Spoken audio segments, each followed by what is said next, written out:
வாழ்க வையகம், வாழ்க வையகம், வாழ்க வளமுடன். உலகெங்கும் இருக்கும் தமிழ் ஆன்மீக அன்பர்களுக்கு டிவைன் தினேஷன் அன்பான வணக்கங்கள். சரி, இந்த மாதம் டிசம்பர் மாதம் பலனை பார்க்க போகிறோம். சரி, டிசம்பர் என்ன ஸ்பெஷல்? ஃபஸ்ட்டு 2025 கடைசி 30 நாள் இது. சரிங்களா? இந்த வருஷம் எல்லாம் என்ன நடந்தது, அடுத்து என்ன நடக்க போகுதுன்றதுக்கு நடுவில் இருக்கும். ஸோ இந்த கடைசி 30 நாள் எப்படி இருக்குன்றதை பார்ப்போம். இருக்கிற மாதங்கள்லேயே இது வந்து ரொம்ப ஸ்பெஷலான மாதங்க. ஏன்னா நிறைய பண்டிகைகள், ஒன்று கார்த்திகை மாதம், இன்னொன்று மார்கழி மாதம், ரெண்டும் இருக்குது இதில். இன்னொன்று கார்த்திகை தீபம் வருது, மார்கழி திங்கள், மார்கழி ஃபங்க்ஷன்ஸ் எல்லாமே வருது, கிறிஸ்மஸ், நியூ இயர் எல்லாமே வருது. இன்னொன்று இது வரைக்கும் நம்ம நடந்தது எல்லாம் என்னன்றதை சுய பரிசோதனை பண்ணிவிட்டு, நம்மளுடைய ஜாதக பிரகாரமும் எல்லாம் கரெக்டாக நடந்திருக்கான்ற சுய பரிசோதனை பண்ணிவிட்டு, அடுத்த வருஷம் எப்படி ஸ்டார்ட் பண்ண போகிறேன் அப்படின்றத நம்ம முடிவு பண்ணணும். இது கூடவே என்ன சொல்றது, இந்த மாதம் வந்து குரு வக்ர பயிற்சி வரும். அதாவது போன மாதமே குரு வக்ர பயிற்சி ஆரம்பிச்சிடுச்சு. ஆனால் இப்போ கடகத்துலேருந்து மிதுனத்துள்ள வந்துக்கிட்டே இருந்தது. இந்த டிசம்பர் 5 வந்து ஃபுல்லாக மிதுனத்துள்ள வந்துடும். ஸோ மிதுனத்துள்ள வந்த உடனே திருப்பியும் பலன்கள் எல்லாம் மாறப்போகுது. சரிங்களா? ஆனால் பயப்படுற மாதிரி எதுவுமே கிடையாது. ஏன்னா குருன்றது முழு சுபகிரகம். ஸோ எந்த வீட்டில் போனாலும் ஏதோ ஒரு நல்லதான் நம்மளுக்கு செய்ய போகிறாரு. அதனால் அந்த ஒரு நல்ல விஷயம் இருக்குது. ஸோ இப்போ மிதுனத்தில் மாறுறதுனால நம்மளுக்கு என்னென்ன பலன்கள், என்னென்ன டிஃப்ரென்ஸாக வரப்போகுது, எதில் நம்ம கூடுதல் எச்சரிக்கையாக இருக்கணும், அது எல்லாத்தையுமே நம்ம மேஷம் முதல் மீனம் வரைக்கும் ஒவ்வொன்றா வரிசையாக பார்த்துட்ருக்கோம். ஃபுல் வீடியோ பாருங்கள். எதில் நல்லது நடக்க போகுது, எதில் எச்சரிக்கையாக இருக்க போகிறோம், அதுக்கு எந்தெந்த தெய்வத்தை வழிபடணும், என்னென்ன பரிகாரங்கள், இது எல்லாத்தையும் முழுமையாக சொல்ல போகிறோம். வாழ்க வளமுடன். வீரமும் அன்பும் நிறைந்த மேஷராசிக்காரங்க. சரி, இவங்களுக்கு வீரம் எவ்வளோ இருக்கோ அந்த அளவுக்கு அன்பு ரொம்ப ஜாஸ்தி. ஏன்னா அதை கொஞ்சம் கோபமாக காட்டுவாங்க, ஆனால் ரொம்ப அன்பானவங்க. நம்மளுக்கு பிரச்சனைனா இவங்க தான் முதல்ல வந்து நிற்பாங்க. அந்த மேஷராசிக்காரங்களுக்கு இந்த டிசம்பர், இந்த 2025 கடைசி 30 நாள் எப்படி இருக்க போகுதுன்றதை பார்ப்போம். சரிங்களா? நம்மளுக்கு ஏற்கனவே கொஞ்சம் 7.5 சனிலாம் ஆரம்பித்ததுனால கொஞ்சம் டஃப்பாக தான் இருக்கும். கடைசி ஒரு 6 மாதமே டஃப்பாக தான் இருக்கும். இருந்தாலும் இந்த குரு உள்ளே வந்ததுனால நம்மளுக்கு நிறைய நல்லதும் நடக்குது. என்னென்ன அப்படின்னா, நீங்கள் கடைசி ஒரு 1.5 மாதம் இல்லை 2 மாதமே பார்த்தீங்கன்னா உங்களுக்கு 4ஆம் வீட்டிலலாம் உங்களுக்கு குரு இருந்திருப்பார். ஸோ இந்த டைமில் வந்து உங்களுக்கு வந்து ஃபஸ்ட்டு ஏதாவது வீடு மனை வாங்குறது, வண்டி வாங்குகிற சந்தர்ப்பங்கள்லாம் கையில் வந்திருக்கும். சரிங்களா? இல்லை அடிக்கடி ரிப்பேர் ஆகிட்டு இருக்க வண்டியை கூட சரியாக ஓடுற மாதிரிலாம் நிலமை வந்திருக்கும். அது நல்ல விஷயம். இன்னொன்று, இப்போ நம்ம சனி பயிற்சி நடக்கிறதுனால ஃபஸ்ட்டு வீட்டுங்களில் தான் அடிக்கடி நிறைய சண்டை ஸ்டார்ட் ஆகும். அது வந்து அம்மா கூடலாம் நிறைய சண்டை வந்ததுன்னா அதெல்லாம் கொஞ்சம் குறைஞ்சிருக்கும் லாஸ்ட் 2 மாதம்லாம். அப்படிலாம் இருந்ததுன்னா அதை கமெண்ட்டில் போடுங்க. அப்போ தான் நான் சொல்கிறது எப்படி இருக்குன்றது என்னால் மேட்ச் பண்ணிக்க முடியும். சரிங்களா? ஸோ இப்போ அது தொடரும். ஒன்று. இன்னொரு விஷயம் என்னென்னா, இப்போ இவர் வந்து 3ஆவது வீட்டுக்கு வந்திருக்கார். 3ஆவது வீடுன்னும் போது ஒன்று வக்ர நிலையில் வந்ததுனால இன்னும் பவராக இருப்பார். ஸோ இந்த டைமில் என்ன நடக்கும் அப்படின்னா, ஃபஸ்ட்டு படிக்கிற பசங்க நல்லா படிப்பாங்க. படிக்கிறவங்களாக இருந்தாலும் சரி, வேலைக்கு போகிறவங்களாக இருந்தாலும் சரி, ஏதாவது கவர்மெண்ட் எக்ஸாம்ஸ் தேடுறவங்க, ஏன்னா மேஷராசி வந்து கவர்மெண்ட் ஜாப்லாம் கிடைக்க நிறைய வாய்ப்புகள் இருக்குது. சரியா? வெளிநாடு போகிறதுக்கும் நிறைய வாய்ப்புகள் இருக்குது. ஸோ எக்ஸாம் எழுதுகிறவங்க, ப்ரமோஷனுக்கு அப்ளை பண்ணுறவங்க, அதுக்கப்புறம் வெளிநாடு போகிறதுக்கு IELTS, GMAT, GRE இந்த மாதிரி நிறைய காம்படேட்டிவ் எக்ஸாம் எழுதுகிறவங்க, அதாவது ஒரு 1000 பேர் 1,00,000 பேருக்கு நடுவில் நான் ஒரு விஷயத்தில் காம்படேட் பண்ணுறேன்னு நினைக்கிறவங்களுக்குலாம் இது சக்ஸஸ் ஆகிறதுக்கு சூப்பரான மாதம். சரி, எனக்கு வந்து இப்போ நான் ப்ரமோஷன் வந்து எனக்கு மார்ச்சில் தான் போடுவாங்க. இப்போ நான் என்ன பண்ணுறது அப்படின்னா, இப்போ அதுக்கான ஸ்டெப்ஸ் எடுத்து வச்சுருங்க. அதாவது மார்ச்சில் ப்ரமோஷன் நடக்க போது உங்கள் மேனேஜர்கிட்ட நான் இந்த வருஷம் என்னென்னலாம் பண்ணேன்னு ஒரு லிஸ்ட்டு மாதிரி எழுதி ஒரு மெயிலாக டாக்குமெண்ட்டாக, வாய் வார்த்தை இல்லை, வாயில் சொல்கிறது காற்றுல போயிடும். மேனேஜர் என்ன சொல்கிறார், உனக்கு தானே அடுத்த ப்ரமோஷன் வரும், ஆனால் வருமானா டஃப்பு. சரிங்களா? அப்போது ரிட்டனில் எழுதி நீங்கள் ஒரு மெயில் அனுப்பிச்சிடணும். ரொம்ப பாசிட்டிவான வேலை. ஸோ அந்த ப்ரொமோஷனுக்கானது இப்போ நீங்கள் இனிஷியேட் பண்ணிட்டீங்கன்னா அந்த எனர்ஜி ஸ்டார்ட் ஆகிடும். ஏன்னா குரு பகவான் அந்த வீட்டில் இருக்கிறதுனால ஸ்டார்ட் ஆகிடும். அதுக்கப்புறம் நடக்க வேண்டியதெல்லாம் தானாக நடக்கும். எக்ஸாம்ஸ் எழுதுகிறவங்க அந்த மாதிரி தான். சார் எனக்கு எக்ஸாம் வந்து ஃபெப்ரவரினா அப்ளிகேஷன் இப்போவே போட்டுருங்க. சார் காலேஜுக்கு வந்து நான் சம்மர் இன்டேக்கு தான் போகிறேன் வெளிநாட்டுக்கு, ஏன்னா பரவாயில்ல அப்ளிகேஷன் இப்போவே போட்டுருங்க. எல்லாம் 6 மாதம் 1 வருஷத்துக்கு முன்னாடி கூட போடலாம். ஸோ அந்த மாதிரி நீங்கள் ஒரு 1000 பேர் 1,00,000 பேருக்கு நடுவில் காம்படிஷன் பண்ணுறதுக்கு பிள்ளையாக சொல்லி இப்போ போட்டுருங்க. போட்டுட்டிங்கன்னா நீங்கள் வின் பண்ணுற ரேஷியோ வந்து ரொம்ப ஜாஸ்தியாக இருக்கும். சரியா? இது ஒன்று. இது ஒரு நல்ல விஷயம். எதில் ஜாகிரதையாக இருக்கணும்னா, நீங்கள் பணம் விஷயம், குடும்பத்தில் அமைதி, இதிலலாம் கொஞ்சம் ஜாகிரதையாக இருங்க. ஏன்னா உங்களுடைய 2ஆம் வீட்டை சனி பகவான் பார்க்கறதுனால பணத்தில் சின்ன சின்ன பிரச்சனைகள் வரும். இப்போவே நீங்கள் ஏற்கனவே பார்த்துருப்பீங்க. ஒன்றும் இல்லை, கொஞ்சம் உஷாராக பார்த்துக்கிட்டிங்கன்னா ஜெயிச்சிடலாம். வீட்லேயும் சின்ன சின்ன சலசலப்பு வரும். மெயினாக என்னென்னா, நம்ம டக்குன்னு எதனா பேசிடுவோம், நம்ம கோவம். இதை நீங்கள் அமைதிப்படுத்திக்கிட்டாலே குடும்பத்தில் ஆட்டோமேட்டிக்காக சந்தோஷம் வந்துடும். அது எப்படி பண்ணுறது, என்ன வழிபாடுகள் பண்ணலான்றது வீடியோ ஃபுல்லாக பாருங்கள், நான் சொல்கிறேன் நான். சரிங்களா? ஸோ 4ஆம் வீடும் நல்லாயிருக்கு. நீங்கள் எதனா வண்டி வாகனம் வாங்கணும், வீடு வாசல் வாங்கணும், அதாவது ஃபிக்ஸ்டு அசட், ஏதாவது ஒரு முதலீடு மாதிரி பண்ணணும்னா பண்ணலாம், தாராளமாக. நேரம் நல்லாயிருக்கு. ஆனால் எப்போவுமே நம்ம சொல்கிறது தான், லட்சத்தில் போட்டு வண்டி வாங்க போகிறோம், கோடியில் போட்டு வீடு வாங்க போகிறோம். அது நீங்கள் ஒரு 1000மோ 2000மோ ஒரு ஜோசர்கிட்ட கொடுத்து ஒரு தடவை உங்கள் ராசி நட்சத்திரத்துக்கு எந்த கலர் வாங்கினா நல்லது, எந்த வண்டி நம்பர் வாங்கினா நல்லது, வீடு எந்த பக்கம் வாசல் வச்சா நல்லது, அந்த மாதிரி பார்த்து வாங்கினீங்கன்னா அடுத்தடுத்த தலைமுறைக்கு அது பத்திரமா போய் சேர்றதுக்கு சூப்பராக இருக்கும். சரிங்களா? இது ஒன்று. இப்போ வீட்டில் ஏதாவது சின்ன சின்ன சண்டைகள் இருக்குது, அம்மா கிட்டலாம் பேசல, இல்லை அம்மா ஸ்தானத்தில் இருக்கவங்க. இப்போ நான் வேலை செய்யும் போதெல்லாம் என்னுடைய சூப்பர் மேனேஜர், என் மேனேஜரில் எங்கள் அம்மா வயசில் இருந்தாங்க. அவங்க கிட்டலாம் நடுவில் சின்ன நம்ம நேரம் சரிலாம் சின்ன சின்ன தகராறு வந்துடும். அவங்க கிட்ட நீங்களாக போய் பேசுங்க, அதெல்லாம் சுமூகமாக அமையிறதுக்கு ஒரு நல்ல வாய்ப்பு இருக்குது இப்போ. சரிங்களா? அண்டு எதில் ஜாக்கிரதையாக இருக்கணும் அப்படின்னா மனசில்.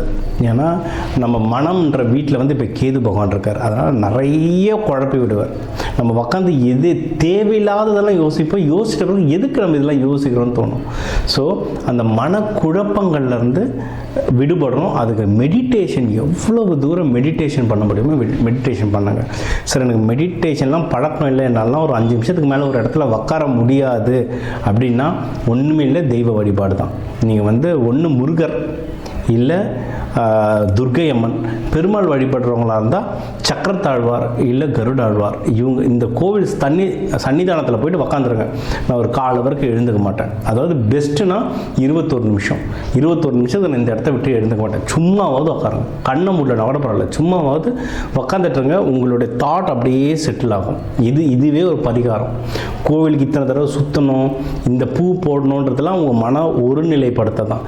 உங்களால் ஒரு இடத்துல உட்காந்து யோசிக்க முடியுதுன்னா எதுவுமே வேண்டாம், எல்லாமே தானாக நடக்கும். சரிங்களா? இது முடியலன்னா சுற்ற ஆரம்பிச்சிருங்க சாமியை. 21 தடவை சுற்ற ஆரம்பிச்சிருங்க, சூப்பராக ஒர்க் ஆகும்.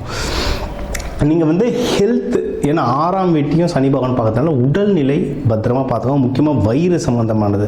ஏன்னா ஹீட்டு ரொம்ப ஜாஸ்தியாகும் உங்கள் உடம்புல. மேஷராசி ஹீட்டு ஜாஸ்தியாகும், வயிறு வலி, அந்த மாதிரிலாம் நிறைய பிரச்சனைகள் வரும்.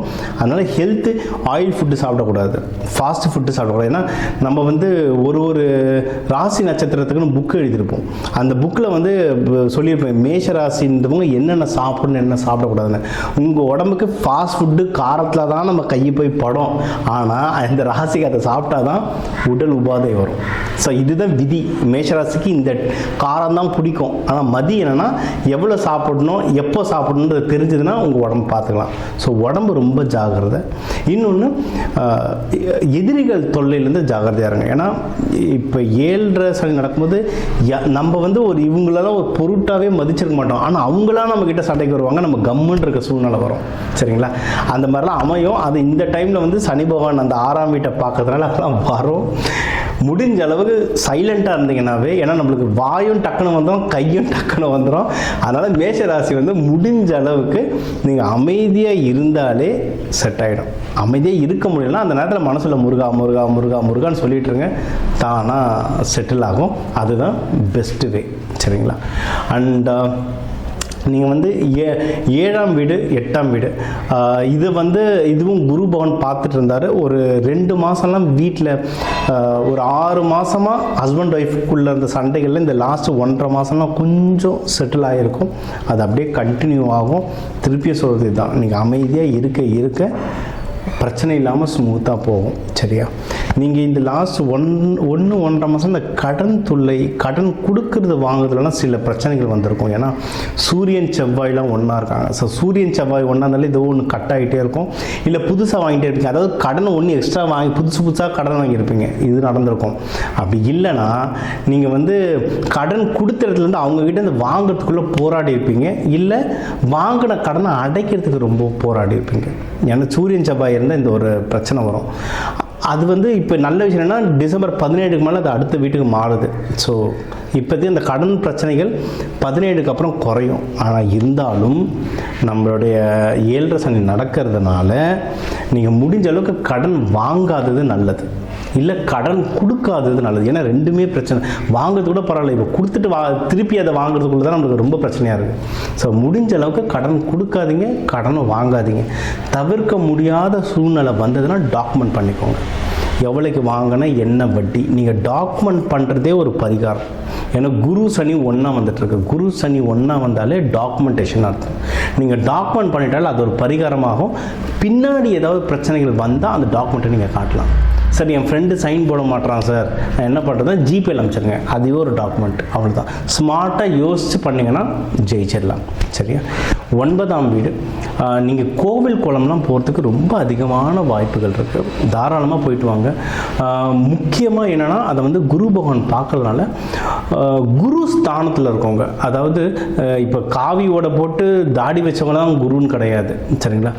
நமக்கு வந்து அப்பா குரு தான். ஏன்னா அட்வைஸ் பண்ணுறவர். ஆஃபீஸில் ஒரு நல்ல டிஓலோ மேனேஜரோ இருப்பாங்க, எப்போவுமே நம்மளுக்கு நல்லது எடுத்து சொல்லுவாங்க, அவங்க குரு. நம்ம ஃப்ரெண்டே ஒருத்தன் கூடவே இருப்பான், நம்மளுக்கு எப்போவுமே நல்லது செஞ்சுட்டே இருப்பான், நல்லது சொல்லிக்கிட்டே இருப்பான், அவனும் ஒரு குரு. அவங்களெல்லாம் நேரில் பார்த்து ஒரு தேங்க்யூ சொல்லுங்கள். நேரில் பார்க்க முடியாது, அட்லீஸ்ட் ஒரு வீடியோ காலில் போய் ஒரு தேங்க்யூ சொல்லுங்கள்.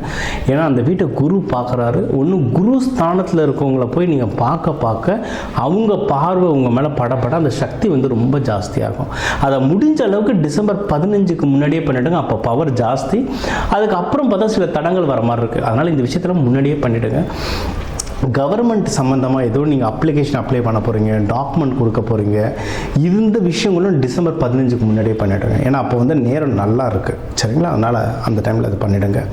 அண்ட் இன்னொன்று வந்து 10ஆம் வீடு சனி பகவானுடைய வீடு நல்லா தாங்க இருக்குது, எதுவும் பெரிய இஷ்யூ இல்லை. நல்ல விஷயம் என்னென்னா மேஷராசிக்கு வந்து ஃபாரின் போகிறதுக்குலாம் நிறைய வாய்ப்பு இருக்குது. சார் நான் ஃபாரின்லலாம் என் கம்பெனியே இல்லை சார்னா வேறு கம்பெனியை ட்ரை பண்ணி பாருங்கள். அப்படி இல்லைன்னா நீங்கள் இருக்கிறதுலேருந்து பக்கத்து மாநிலமோ இல்லை பக்கத்து ஊரோ இல்லை ஒரே ஊரில் பக்கத்து பிரான்ச்சோ போகிறதுக்காவது வாய்ப்பு இருக்குது. அதாவது இருக்கிற இடத்த விட்டு இன்னொரு இடம். முருகர் வந்து ஒரு இடத்துலேருந்து இன்னொரு இடத்துக்கு, நம்ம தமிழகம் பழனின்னு இடம் மாறி மாறி தான் அவர் ரொம்ப பெருசாக வளர்ந்தார். முருகன்றவர் பறந்துக்கிட்டே இருப்பார். அந்த மேஷராசி அந்த மாதிரி தான். நீங்கள் வந்து பறக்க நீங்கள் வந்து ரொம்ப நல்லா வாழ்க்கை உயர்வீங்க. அதாவது ஒரு பிரான்ச்லேருந்து இன்னொரு பிரான்ச்சுக்கு யாருன்னா போய் இதை செஞ்சுட்டு வாங்கப்பான்னா தாராளமாக வாங்கி செஞ்சுட்டு வாங்க. இன்னொரு 10 பேர் இருக்காங்களா, அது என் வேலை இல்லை அப்படின்னு சொல்லி விட்டுறாதீங்க. நீங்கள் போயிட்டு வந்தீங்கன்னா உங்களுக்கு ஏதோ ஒரு விதத்தில் அது ஒரு நல்லதாக முடிச்சிடும். அது உங்களுக்கு பெஸ்ட்டு. ஸோ தொழில் ஸ்தானமும் நல்லா இருக்குது. ஏன்னா அது குரு பகவான் பார்த்துட்ருக்காரு. ஒன்று. அடுத்து வந்து 12லேயும் எப்படின்னா ஒன்று உங்களுக்கு வந்து ப்ராஃபிட்டும் கொஞ்சம் நீங்கள் போட்டிருக்க இன்வெஸ்ட்மெண்ட்லாம் லைட்டாக நல்லதாக வர மாதிரி இருக்குது. அதை வாங்கி 12 குரு சனியும் பார்க்குறாரு, குருவும் பார்க்குறாரு. அதனால் சனி பகவான் செலவு வைப்பார், குரு பகவான் பார்க்கறதுனால அது சுப செலவாக மாறிடும். ஸோ உங்களுக்கு கைக்கு காசு வரும்.